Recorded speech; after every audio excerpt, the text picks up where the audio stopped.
Hello dear students, welcome to the science class of 5th grade. Pledge. I, Anjali Rana, commit to be vigilant and bear in mind at all times the risk to myself and my colleagues from COVID-19. I promise to take all necessary precautions that prevent the spread of this deadly virus. I promise to follow and encourage others to follow the key COVID appropriate behaviors. To always wear a mask, face cover, especially when in public places. To maintain a minimum distance of 6 feet from others. To wash my hands frequently and thoroughly with soap and water. Together we will win this fight against COVID-19. Thank you. Now students, we will continue from the topic of lesson number 13, that is natural disasters. We have covered up to here. The topic was earthquake. In the last video we have covered up to here, and what we have learned, what is earthquake. earthquake क्या होता है? इसमें हमने क्या पढ़ा था कि जो हमारा अर्थ की अपर लेयर होती है, क्रस्ट होती है, वो एक सॉलिड एक पीस होता है, नहीं सॉरी, वो एक पीस से नहीं मिलकर बनती है, वो किससे बनती है? मैनी पीसेस से बनती है। ठीक है, वो उन पीसेस को क्या बोलते हैं? प्लेट्स। और उन प्लेट्स का और क्या नाम हुआ है? Tectonic plates. ठीक है, इनको हम क्या बोलते हैं? Tectonic plates. तो इसमें क्या था कि जो वो प्लेट्स होती हैं वो अगर स्लो मोशन में मूव करती हैं तो क्या होता है, उनसे जो अर्थक्वेक होता है उनका हमें पता नहीं चलता। ठीक है, और जब हम वो तेज़ी से आपस में मूव करती हैं तो हमें क्या पता चलता है कि जो अर्थक्वेक्स है वो आया हुआ है। कई बार हमें पता है ना कि जो भूकंप होता है, कई बार हमें बिल्कुल भी पता नहीं चलता, माइनर सा पता चलता है ना। क्यों? क्योंकि वो बिल्कुल नीचे की तरफ होता है, अर्थ के सरफेस से बहुत नीचे की तरफ जो प्लेट्स हैं वो मूव करती है स्लो मोशन में, इसलिए हमें पता नहीं चलता। बट वो अगर वो तेज़ी से मूव करती हैं थोड़ा ऊपर की तरफ तो वो हमें ज़्यादा फील हो जाता है अर्थक्वेक। ठीक है, now when the tectonic plates are moving from each other the edge get stuck while the rest of the plates keep moving. जब टेक्टोनिक प्लेट्स मूव करती हैं, एक इधर से उधर मूव करती हैं, ठीक है, तब क्या होता है, जो उनके एज होते हैं, उनकी साइड्स होती हैं, वो स्टक कर जाती हैं, रुक जाती हैं। बट जो उनकी सेंटर वाली होती हैं, जो ओवर प्लेट्स होती हैं, एक बिल्कुल साइड वाली होती है, वो क्या हो जाती हैं, वो वहीं पर रुक जाती हैं, स्टक कर जाती हैं। जो बीच की होती है, बाकी सारी प्लेट्स मूव करती रहती हैं। Once the plates move far enough the edge get released.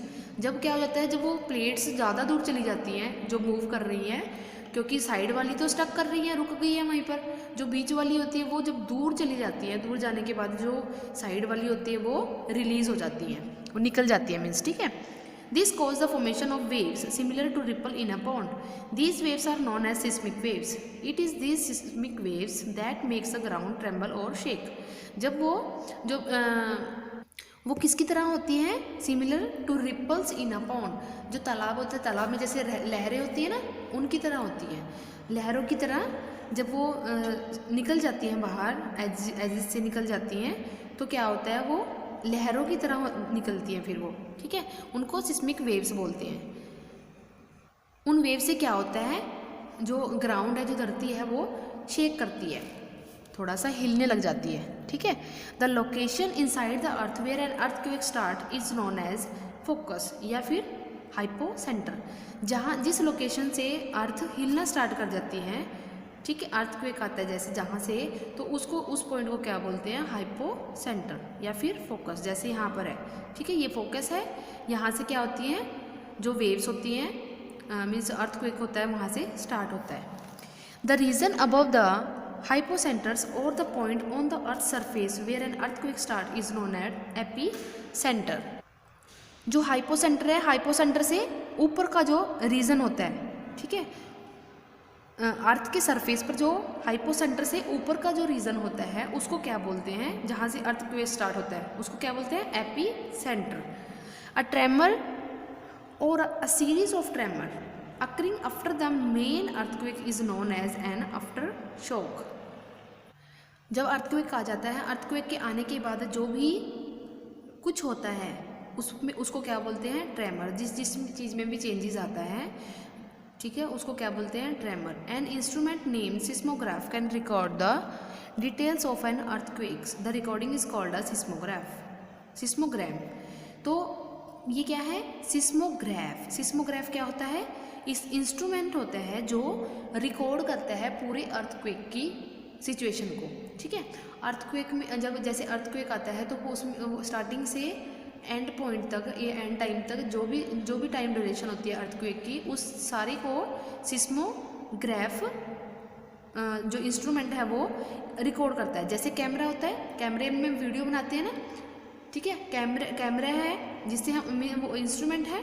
ऐसे ही सिस्मोग्राफ है, सिस्मोग्राफ से रिकॉर्डिंग होती है। बट जब रिकॉर्ड हो जाता है तो उस रिकॉर्डिंग को क्या बोलते हैं, सिस्मोग्राम, ठीक है। जैसे हम अपनी वीडियो बनाते हैं तो जो हमारा कैमरा है, ये फ़ोन है हमारा, तो वो क्या है, सिस्मोग्राफ है, ठीक है, इंस्ट्रूमेंट जिससे हम वीडियो रिकॉर्ड कर रहे हैं। रिकॉर्ड होने के बाद जो हमारी वीडियो बन जाती हैं उनको क्या बोलते हैं, जो रिकॉर्डिंग हो जाती है उसको क्या बोलते हैं, सिस्मोग्राम। The strength of an earthquake is expressed as magnitude and can be measured using the Richter scale. The Richter scale has magnitude level from 1 to 8. As the magnitude of an earthquake increases, its level on Richter scale also increases. Thus, an earthquake with magnitude 4 causes less destruction as compared to one with magnitude 7. तो ये क्या है, ये Richter scale है। Richter scale से क्या होता है, मेज़र करते हैं अर्थक्वेक की स्ट्रेंथ को। The strength of an earthquake is expressed as magnitude, magnitude की तरह है उसकी स्ट्रेंथ है, वो मेज़र करते हैं उस जो एक्सप्रेस होती है अर्थक्वेक की, ठीक है।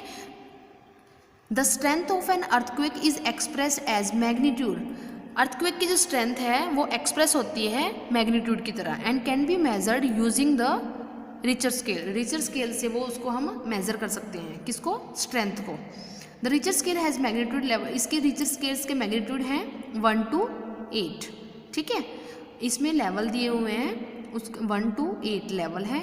As the magnitude of an earthquake, जैसे ही मैग्नीट्यूड उसका अर्थ का, जैसे यहाँ पर दिया हुआ है type of earthquake, micro, minor, light, moderate, जैसे ही उसका मैग्नीट्यूड इंक्रीज होगा तो ऐसे ही उसका रिचर स्केल्स का लेवल भी इंक्रीज होता चला जाएगा, ठीक है। डिपेंड करता, लेवल डिपेंड करता है किसके ऊपर, मैग्नीट्यूड के ऊपर। दस an earthquake with magnitude 4 causes less destruction, जो 4 से नीचे होती हैं वो क्या होती है, लेस डिस्ट्रक्शन होती हैं एज कम्पेयर टू 7 मैग्नीट्यूड, जिनका जो मीन्स ये जो यहाँ पर है उनका डिस्ट्रक्शन क्या है, ज़्यादा है। इधर के कंपैरिजन में इधर वाले का जो डिस्ट्रक्शन है वो लेवल ज़्यादा है। इफेक्ट्स ऑफ अर्थक्वेक, अर्थक्वेक के इफेक्ट क्या पड़ते हैं। A moderate earthquake can cause breakage of window panes, rattling of utensils and creaking of doors. However an earthquake with higher magnitude can cause catastrophic damage such as collapsing buildings, cracks in grounds and loss of life. तो earthquake का जैसे भूकंप आता है, ठीक है, उसका क्या इफेक्ट है, अगर वो थोड़ा ही आ रहा है, मीन्स ज़्यादा तेज़ से नहीं है, मीन्स जैसे हमारी धरती हिलती है वो ज़्यादा नहीं हिलती है, अगर कम हो रहा है अर्थक्वेक तो क्या होता है, ब्रेकेज ऑफ विंडो पेन, जैसे खिड़कियाँ वगैरह टूट जाती हैं, है ना, जो कांच वगैरह होता है वो टूट जाता है, बर्तन गिर जाते हैं, है ना, तो डोर वगैरह है उनकी क्रीकिंग हो जाती है। तो ये सभी क्या है, एक मॉडरेट अर्थक्वेक के एग्जाम्पल हैं। अगर हम ज़्यादा मैग्नीट्यूड के साथ अर्थक्वेक आता है ज़्यादा तेज़ से, तो उसमें क्या होता है, ज़्यादा तेज़ से धरती हिलेगी तो क्या हो जाएगा, बिल्डिंग्स हैं वो गिर जाएंगी, ठीक है। जो ग्राउंड्स है, जैसे धरती है वो क्रैक हो जाती है कई जगह से, जैसे कच्चा होता है जहाँ से, है ना, कई बार क्या होता है बिल्डिंग गिरने की वजह से लाइफ भी चली जाती है, कोई दब जाते हैं, है ना, ज़्यादा हायर मैग्नीट्यूड की वजह से जब अर्थक्वेक हो जाता है तो उसमें लॉस ऑफ लाइफ हो जाती है, ग्राउंड्स क्रैक हो जाते हैं और बिल्डिंग कोलैप्स हो जाती है। तो इसके लिए प्रिकॉशंस क्या होने चाहिए। Precautions during earthquakes. An earthquake cannot be predicted, but we can minimize its after effects by following certain practices such as जो earthquakes है उसको हम जैसे इमेजिन नहीं कर सकती, प्रेडिक्ट नहीं कर सकते कि अभी अर्थक्वेक आने वाला है, ये अपने आप आ जाता है ना, बट हम इसको आने के बाद जब वो आ जाता है उसको हम कैसे मिनिमाइज़ कर सकते हैं, इसके इफेक्ट ना पड़े हमारे ऊपर। ठीक है, क्या होगा, बेटर कंस्ट्रक्शन ऑफ बिल्डिंग्स, हमें बिल्डिंग बनाते हुए उसकी कंस्ट्रक्शन को बेटर बनाना चाहिए। ठीक है, पहले ही हम पूरा पक्के से उसकी बिल्डिंग में जो मटेरियल है वो अच्छे से लगवाएंगे तो इजीली वो नहीं गिरेंगी। Enhanced safety system and evacuation plan of building, पूरी बिल्डिंग का ऐसे ही हमें सेफ्टी सिस्टम रखना चाहिए, अपनी सेफ्टी सिस्टम को एनहांस करना चाहिए। Evacuation plan of a building की अच्छे से मीन्स हमें ऐसा बिल्डिंग की प्लानिंग करनी चाहिए, बिल्डिंग की कैसे बिल्डिंग बनानी है, अगर ऐसा कुछ हो जाता है तो हमें कहाँ पर क्या चीज़ बनानी चाहिए। Performing safety drills at different places, अलग अलग जगह पर हमें सेफ्टी ड्रिल्स बनानी चाहिए, मीन्स परफॉर्म करनी चाहिए कि अगर यहाँ पर ऐसा हो जाए तो हमें क्या करना चाहिए। सेफ्टी रूल्स जैसे बोल देते हैं ना, कोई भी चीज़ हम अगर लगा रहे हैं, जैसे आग लगने पर हम आपको एग्जांपल देती हूँ मैं, जैसे यहाँ पर है एक्सटिंग्विश फायर है ना, तो अगर जैसे कहीं पर आग लग जाती है तो हमें जैसे ऑक्सीजन के सिलेंडर आपने देखा होगा कहीं पर लगे हुए ना, वो यूज़ करने चाहिए। तो ऐसे ही हमें पूरी बिल्डिंग को इतनी अच्छी तरीके से हमें बिल्ड करना चाहिए कि अगर कुछ भी हो जाए तो हमें कैसे उसको वहाँ से सेफ्टी से हमें बचना है। ठीक है, next we will continue in our next video. Thank you and have a nice day.